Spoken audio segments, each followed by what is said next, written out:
দেশপ্ৰেমী মানুহৰ কাম হ'ব পাৰে নিজৰ মাকৰ হাতত হাত দিছে আৰু নিজৰ স্বাভিমানী সন্তানে মনে মনে বহি আছে। ইয়াক কাপুৰুষ নহয়নে? কাপুৰুষালী নহয়নে? এইটো যেনেকে সৰ্বানন্দ তেনেকে হিমন্ত বিশ্ব শৰ্মাই মাকৰ ওপৰত হাত দিছে আৰু হাঁহি হাঁহি কৈছে যে ভালেই কৰিছে, তাৰমানে কাখন ভাল কৰিছে বুলি কৈছে। মহান অসমীয়া জাতি হত্যা গৈছে, এইটো মহাজাতি হত্যা গৈছে।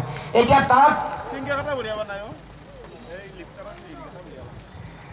এতিয়া তেওঁলোকে বিজেপি আহি হিন্দু মুছলমানৰ যি ধৰণে আমাৰ মাজত বিভাজন, ইয়াত আপোনালোকে সকলোৱে জানে যে আমাৰ ইমান পুৰণা যিটো সমন্বয়ৰ বৰভেটি অসমীয়া মানুহৰ আছিল, হিন্দু মুছলমান শিখ জৈন শিখসকলো আহিছোঁ, দীঘল তৰং যুগ, কৰ্দৈগুৰি যুগ, যিমান যুগ চাচনি যুগ, বৰবাম যুগ, জলেকে যুগ, সকলোতে মানুহৰ এটাই কথা যে তেওঁক আমি বহুত মৰম কৰিছিলোঁ, কিন্তু তেওঁ অসমীয়া মানুহৰ যিটো স্বাভিমান, এই স্বাভিমানটো আপুনি ৰক্ষা কৰিব পৰা নাই। আপুনি আপোচ কৰিছে, কম্প্ৰমাইজ কৰিছে, আদৰ্শ বিক্ৰী কৰিছে, বিসৰ্জন দিছে আপোনাৰ কাৰণে। আপোনাৰ গাদীখন প্ৰথম কৰিছোঁ যে এইবাৰ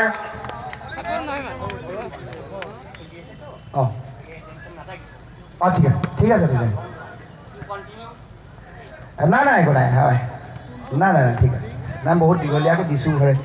গতিকে মই আহোঁতে মই এটা অনুভৱ কৰিছোঁ যে ৰাইজে এইবাৰ কিন্তু এবাৰ এটা সিদ্ধান্ত লৈছে।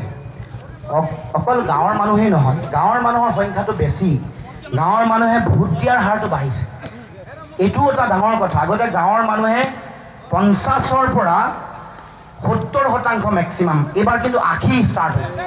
মোৰ গাঁও লাইপুলি 95%। মুখ্যমন্ত্ৰীয়ে যায় মিটিং কৰিব নোৱাৰে, বাহিৰৰ পৰা মানুহ আহি কৰিলে, এখন মিটিং নকৰা নহয় মোৰ গাঁৱত, চব বাহিৰৰ পৰা। গাঁৱৰ মানুহ 10জনতকৈ বেছি নাই, লাইপুলিৰ মানুহ 10জনতকৈ এজনো বেছি নাই। ৰাইজে কৈ দিছে, নিজৰ গাঁও বুলিয়ে কোৱা নাই, কৈছে যে আমি আপোনাক এইকাৰণেই আমি বিদায় দিছোঁ, এইকাৰণে আমাৰ হৃদয়ত আপুনি নাই। নিজৰ দায়িত্ব এই যিসকল প্ৰতিনিধি, যিসকলে বিজেপিৰ যিসকল চেলা চামুণ্ডা চৰ্দাৰ যিসকল আছে, যিসকলে এনেকৈ অখিলদাৰ নিচিনাকৈ বৰ বেছি বেয়াকৈ মই নকওঁ, গতিকে পুতুৱে কওক চুটুৱে কওক চবক মেলি হিমন্ত বিশ্ব শৰ্মাই মাটি বেলেগৰ হাতত অৰ্পণ কৰিবৰ কাৰণে, কুক্ষিগত কৰিবৰ কাৰণে উঠি পৰি লাগিছে।